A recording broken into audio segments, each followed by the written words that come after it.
Hello everyone. What is to follow is a spoiler-filled review of the film Wonder Woman 1984, or otherwise known as WW84, and I will give you both the good and bad news up front, at least as far as this review is concerned, well, and the film is concerned too. The bad news is that the film runs about 2.5 hours. The good news is that with this review I'm about to do, you don't have to watch it.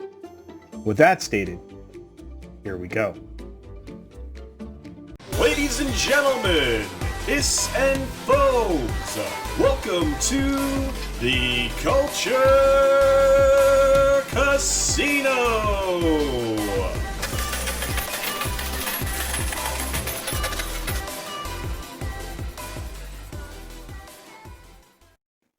Again, I warn you, spoilers ahead.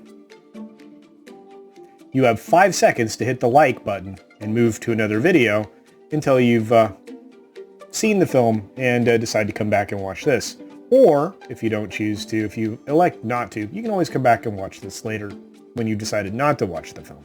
Because I guarantee you I'm not the only negative viewpoint on this film, and while I'm not overly negative, I'm not overly positive either.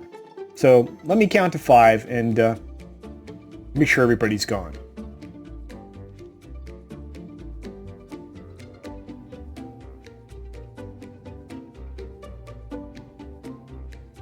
Okay then, so if you're still here, I'm assuming you have seen the film, or you have no plans to see the film and or can handle actual spoilers like an adult. So, on we go. The film has an action-filled beginning, to be sure. In fact, it's 20-some minutes of action straight, it seems like, or at least 17 minutes without a whole lot of break. A little girl, which we can assume is Diana from the start of the film, is running through an overgrown wilderness on the Amazon Isle, I think otherwise known as Paradise Isle. But I don't need to tell you that. Her trek takes her into an arena where women are performing amazing feats of strength and agility. In fact, this is really pretty cool. Honestly, this was fairly well done for the most part, and is sure to capture some of the male gaze that this film is definitely all about hating. And it is all about hating the male gaze. But pushing forward, we see young Diana move to join the group of women that are preparing to run a race. Now, these are much older women, of course, because this is a young girl. The looks from her mother and her teacher are mixed at that moment, and throughout the entire race, they also have some mixed emotional moments that they're caught on their faces for effect throughout this set of scenes. Those characters' reactions are actually designed to tug at certain audience members' heartstrings in both good and some concerning ways, again, in my opinion. Let me pause here to say this. From this point forward, long and far too often, you will be thinking to yourself, why is this part of the film? Why this scene? Or why is this moment so long? My answer is either the movie needed padding, or there's a misunderstanding of pacing when it comes to editing a film. Perhaps a little of both. The race goes on, and little Diana finds herself in the lead. Of course. She performs and outperforms others at nearly every turn. You will find yourself rooting for little Diana at times, but you expect the outcome of the race long before it actually finishes. You see her fall that she has coming because of the hubris that she exhibits. You see her take advantage of a shortcut, and you see her have victory taken away from her because of a moral lesson. All of that was incredibly predictable. You saw it coming from the very beginning, and I don't know, it's frustrating. Moral lessons, and believe me, they try to teach a few of them.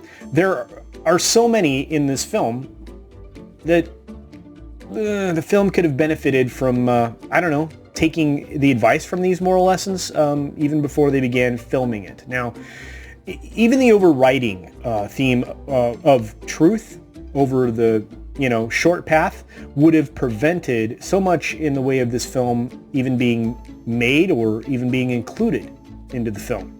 It's kind of weird. It could have, or however you want to look at it, been a great lesson to those that insert their politics into existing franchises, destroying what's there by taking the short path to success. Couldn't learn from the lesson you were trying to teach. Let's move forward. If only Patty could see beyond her own desires, like the film, she wouldn't have had to preach. She'd have been able to tell a good and compelling story without a bunch of gobbledygook shoved in the middle. And don't get it twisted, friends. This film is sneaky woke. And you won't hear people saying that outright, except for maybe me. At times, this thing borders on, if not outright, participates in man-bashing throughout the entire film in a way that is very uncomfortable. It's really not subtle in all of the man-hating that you're about to be subjected to. Believe me. When we move to present time, we are still in the midst of action of some sort. In fact, this movie uses action to try to overcome some of its poor storytelling, and it even uses it to, preach at you and to try to make you feel like the pacing is okay. It leaves so many opportunities unexplored, to be honest with you, and probably at least one more movie of content is left on the table because of so much that's crammed into this film in such weird ways. But we go on. Wonder Woman saves people from bad things. Again, this is back into what is modern time at this point, which we find is 1984. But she remains largely out of the frame, kind of anonymous. And of course, that's, an effective way to utilize Wonder Woman is kind of not necessarily a shadowy figure, but one that not a lot of people are aware of. And this is done to convey that the world is not necessarily aware of her presence, but at the same time, obviously something's happening. There's something overt happening that's helping all of these people not meet problematic ends, as some people would say. And that seems to come to an end as the audience actually joins the rest of the action as we go forward in this story, because we're going to land at a very typical 1980s mall. In fact, it's during 1984, which is where obviously this film is set, and it lands us square in the middle of a heist. In fact, this heist is at a shady art and jewelry dealer, and Wonder Woman springs into action, spending far too long corralling the four men involved in this heist. And I say far too long because the action scene drags on forever. Has a lot of unnecessarily, overly contrived circumstances throughout this fight scene, which is fine. The action in and of itself is okay. Of course, every male that's involved here is a bumbling idiot. In fact, to this film, every man is a bumbling idiot. Either that or he's a lech, like a creepy Draper. And Draper is a word I'm using to replace other things, or just outright worthless. And with very few exceptions, there is one exception where a man's actually not terrible, and we'll get there. But if you think I'm joking about this, I'm really not. Again, there is no love for men in this film. Once the caper is all wrapped up, in other words, the four criminals are caught after their botched attempt at a robbery, the not-so-subtle women stick together lie is further expanded upon, of course, with a subtle wink and a nod at not just the audience, but at people around the mall as well. And so the story is going to move forward.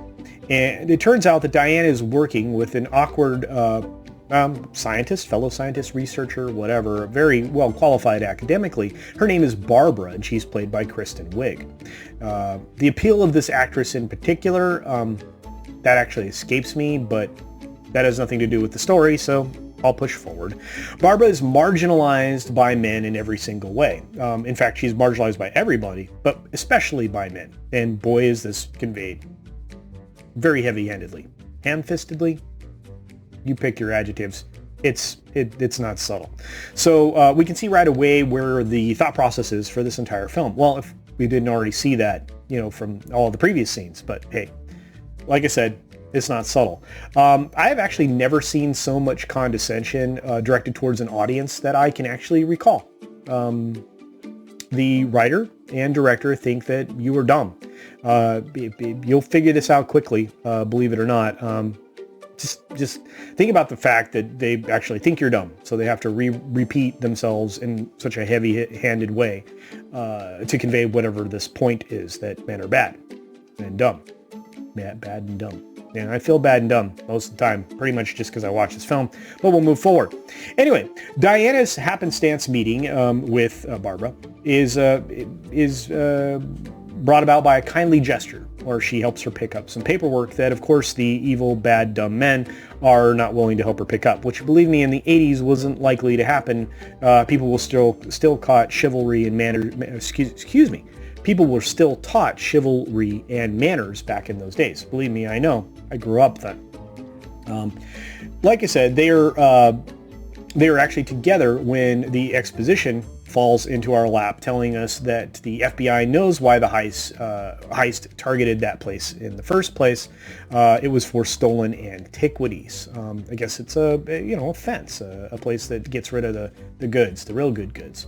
The audience already knew this, of course, but hey, here it is again. You're stupid. Either the heist scene is poorly written, the scene was poorly written, or something should have hit the editing floor. Any of those could have been true. And again, like I said, I believe it's either the writers or Patty, but somebody thinks you're stupid. They think I'm stupid, you're stupid, all of us are stupid. Thanks, appreciate that.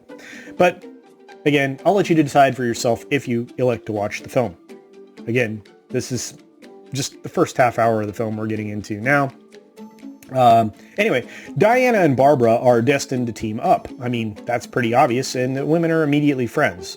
They're not quite yet going to team up, but who knows? They might end up being friends. First, we have to let the monkey paw have its introduction. And that's right, the film does feature a monkey paw, just as all the leaks and rumors have speculated that it would. Well, I don't know if they were necessarily leaks. Pretty much are outright beat for beat accurate as to what this film was going to be. But this monkey paw is a piece of citrine. It is, that's a mineral, by the way.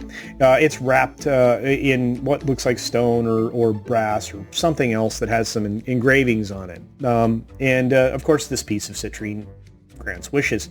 Diana and Barbara have lunch to talk about it. After, of course, looking at the inscription, Diana, has made a wish holding the item. Or as I put in my notes, a plot device. She didn't really fully grasp what she did or what she had read on the, inscription on this thing. So I'm not really sure that she was quite aware of what she'd done. And through various means, we are introduced to what, or who, is supposed to be our villain, Maxwell Lord. Now, Lord was supposed to be a stand-in for the Orange Man, but to me, that never materialized. And I found that kind of strange because it was talked about a lot at length, including by the film's director. So, anyway, Max Lord makes his way into the museum where Barbara and Diana are working in order to shower the museum with a promised monetary gift, some kind of endowment from his company, which again, Maxwell Lord is, kind of a creepy schemer, Ponzi scheme kind of guy that's, using oil as the vehicle to swindle people out of money, even though he truly believes that, he could help people by locating oil in all of these wells that nobody else was interested in. But again, this is a very strange movie. Anyway, by this monetary gift is going to grant him access to a benefit that now both of these women will end up attending. When they part for the evening, Barbara is accosted by a drunk idiot man, and we are left to assume that he will do bad things to her. But of course, Diana steps in as Barbara swoons and saves her from the bad man. And of course, there's a little bit of questioning going on as to how that occurred. But, it's, Wonder Woman being in civilian clothes, just, trying to be a good citizen. And she says something cute like, a matter of, shifting of weight and leverage and stuff like that. So, explained away. But it was no surprise to me, or probably anybody else in the audience, that Barbara will now make a wish to be more like Diana. Yay. And since both wishes are now granted, through some, other scenery that happens throughout the film, both women attend this benefit. And they, in order to have these things, become truly realized, Barbara shows up Pretty Woman style at the benefit with men ogling her. And by the way, wait for that to come back, because that seems to be a regular recurring. That seems to be a recurring theme in this. She actually has become more appealing and a lot more capable all day leading into this benefit, which also includes her shopping trip, where, again, very Pretty Woman-y. In fact, you're going to find along the way that this film steals from many, many, many other films, including Chances Are, Pretty Woman, and many, many more. Possibly even Thomas Crown Affair. There's a long list of films this just outright steals from. Anyway, Diana is loath to attend these kinds of events, and has said as much. And she pretty much ignores all the men that are actually ogling her until one man says exactly the right thing. And of course, this is the reincarnation of Steve, the wish that she made secretly, and probably without much awareness of what she was doing. Fun fact, it's not actually a reincarnation per se. It's actually a murder replacement. You see, Steve comes back into the body of someone else, which means he's permanently displaced someone from the land of the living. As I'm sure you'll see, this is a combination, again, of many other films, as I mentioned before, Chances Are, etc., Heaven Can Wait, all that stuff. But more on that later, because there's a lot of creepy that comes along with this as well. Now, while this reunion is taking place, Max Lord is fast-talking his way into Barbara's heart? Something. Anyway, he dupes her, actually, to acquire the magical citrine monkey paw that is sitting in her office, because he suggests they go to the office to get more familiar. Yeah. So again, dupes her into this, and of course, unbeknownst to the audience, anyone else, or possibly even Max Lord at that time, he's been looking for this thing forever and had known where it had ended up. Kind of odd, you would think. I was actually pretty much tapped out of the movie at this point. Actually, probably a little before this point. And it took sheer will and a 90-minute live stream break before I could get actually back to the film. And then I pushed through for you. Anyway, well, in the purposes of this video. The reunion with Steve is a weird one. As I said, Diana, who actually should have known better, by the way, is totally down with the murder replacement event. There's some quandaries there that she should have visited. But so much so that they actually get down in what could be considered a non-consenting event, if you look at it from a particular point of view. Or maybe it would be quasi-necro. I don't know.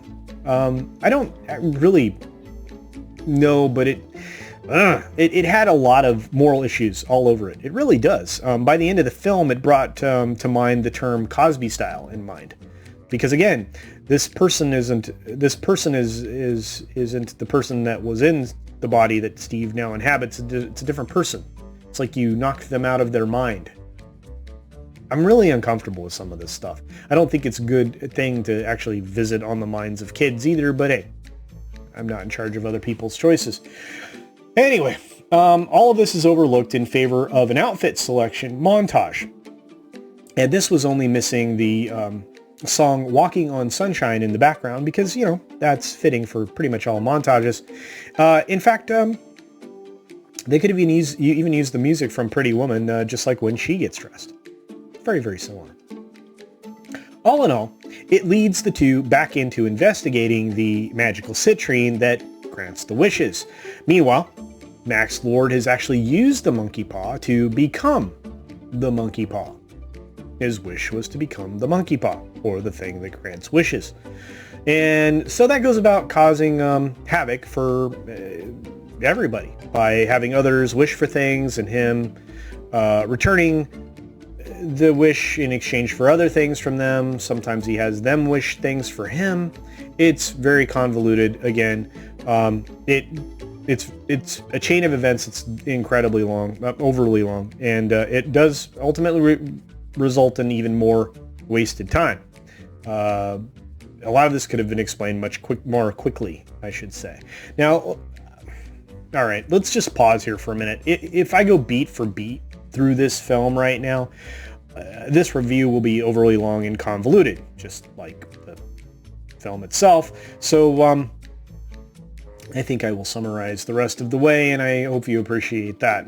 So after more investigating, Diana and Steve realize what the monkey paw actually is and what it actually does. And some of this discovery comes from the fact that they see the ring that's written in the ancient language of the gods that, of course, Diana can read, that was once surrounding the citrine, which obviously the citrine was destroyed when Max Lord wished to be the stone itself, the monkey paw itself, and therefore the office is dusty, which again, I don't know. Everybody could have arrived at this conclusion a lot faster.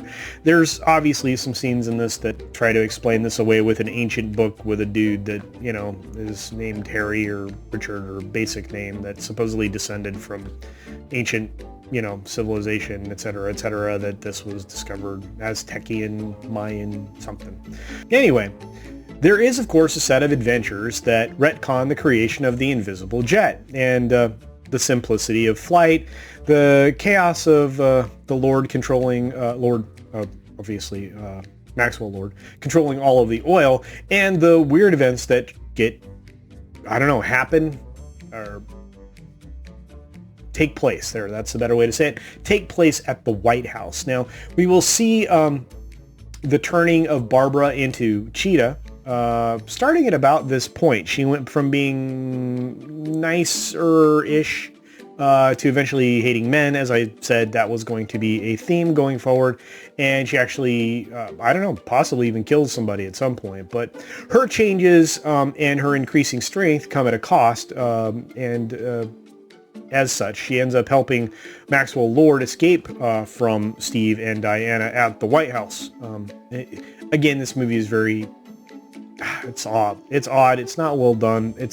It was completely unenjoyable for me, but hey, what are you going to do? Steve is actually the only one that clearly seems to grasp the monkey's paw issues at first, and realizing the sacrifice that he would have to make kind of early on. But Diana has no interest in it and is, outright rejecting it because she wants to hang on to Steve because it's the only thing she's wanted, and it's not fair that she can't have the thing that she's wanted. Or something like that. Very simplistic.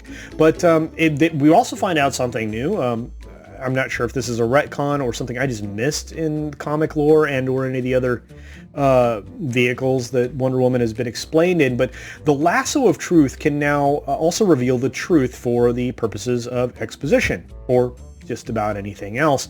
And this does start to create even more plot holes in the films that fall behind this one in the continuity, in the timeline. In fact, the invisibility trick with the jet creates more than a few problems as well. I don't know. Anyway, I really think in this film did a lot more damage than it did any type of good. But Diana shares the story behind the armor that obviously Steve has discovered in her closet full of TVs that let her keep track of the news events from, local and around the world that she could actually help solve. But anyway, so he finds this armor, and it's armor that she's collected, that Steve's introduced to through the magic of the lasso. I mean, that's the whole point of the lasso here for exposition purposes. She puts the lasso around Steve to show him the history of this armor, and it basically gives you the background of Asteria, because this is the armor of Asteria, who is the person that took on all of mankind to give the Amazons the ability to escape from men bad. Keep that in your pocket actually for a minute, because that's going to come back around, so keep the armor somewhere close in your mind. After the failed encounter at the White House, of course, and the increasing levels of chaos that arise, we start to see some serious consequences. There's it's like massively global changing political shifts that lead nations into war, including the United States and Russia, the Soviet Union, USSR at that point in time. Steve basically says, again, Diana, you gotta let me go, and you gotta take back your wish. I mean, otherwise, things are gonna get worse and worse and worse. And of course, Diana eventually does this, her sacrifice, which again, he's making a sacrifice as well, but I don't even want to get into any of this. It's both of them realizing that this doesn't work, and it's created some serious problems, including Diana actually losing some of her power because you have to give something back to the monkey paw, which again, Steve is the one that explains, even before they find the ancient writing, but hey, it is what it is. As I said, Diana eventually gives back her power, her wish, so that she can get all of her powers back. And his voice is kind of the last thing that we know about him, because she hears it as she renounces her wish, and she starts running.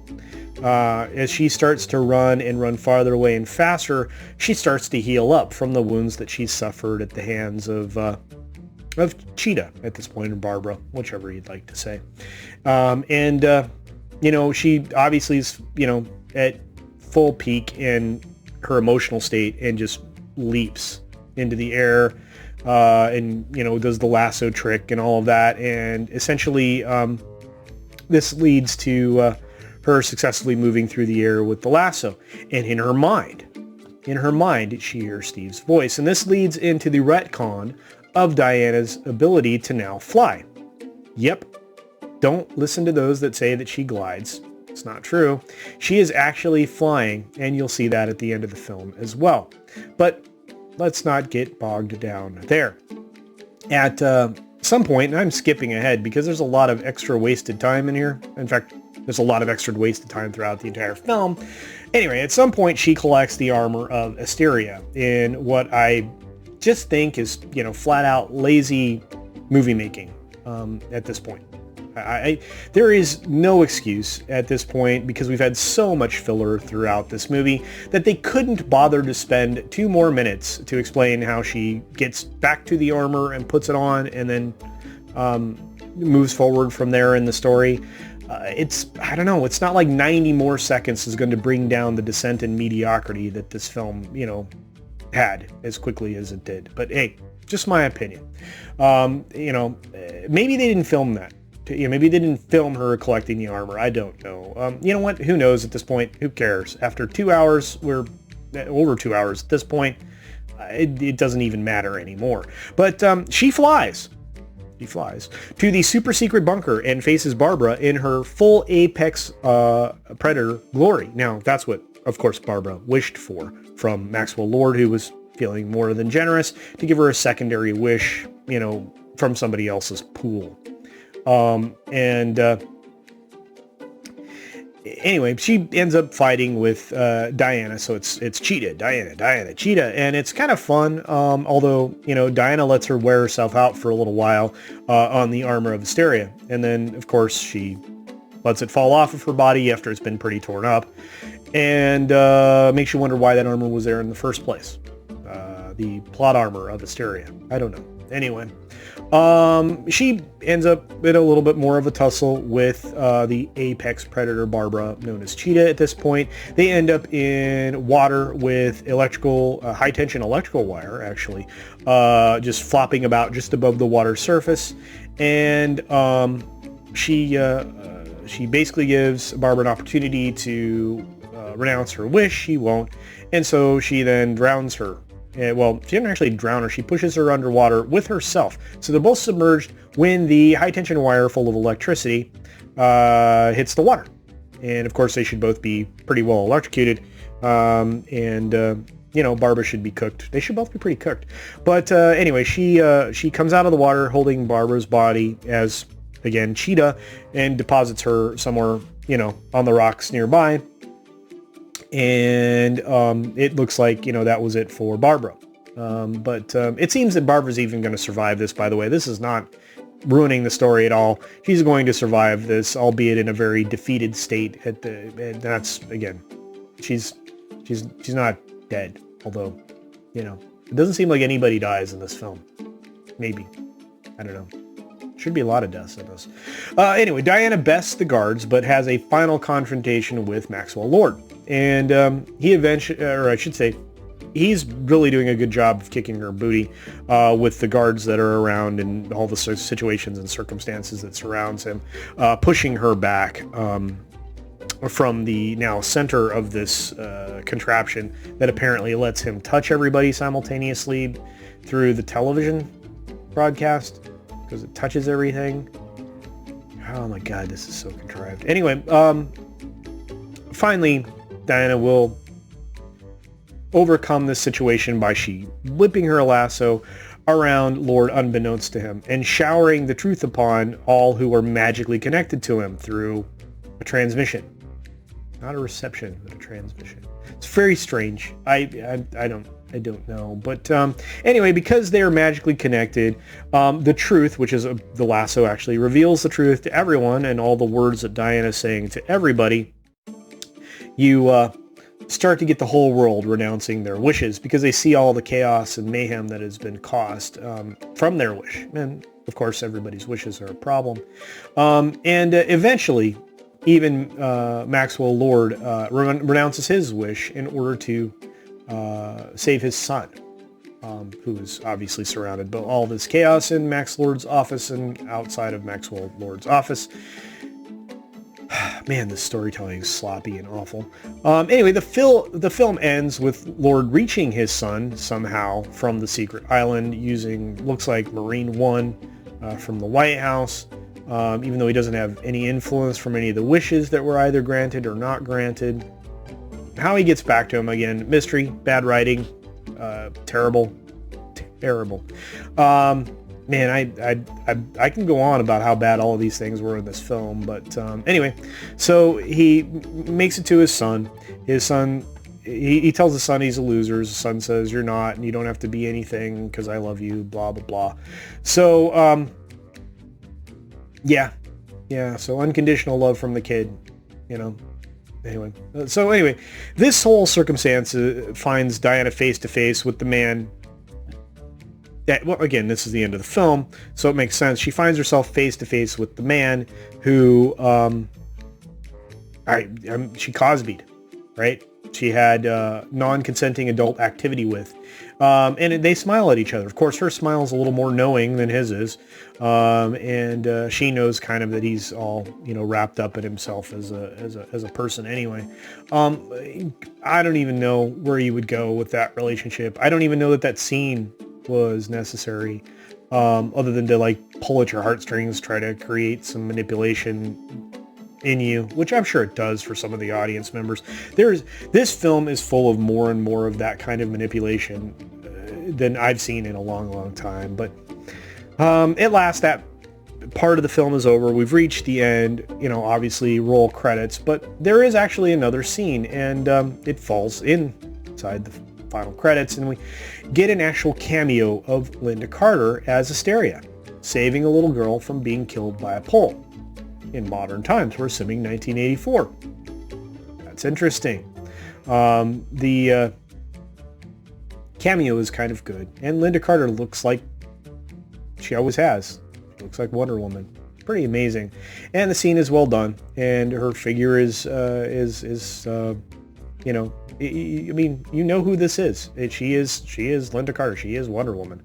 Again, it seems contrived, but it's kind of a cute way to cameo in the person that really got this movie going. So, to be honest, and let's call that the end of the film itself, so we don't have to go back to it directly. But the real elements of the film aren't bad.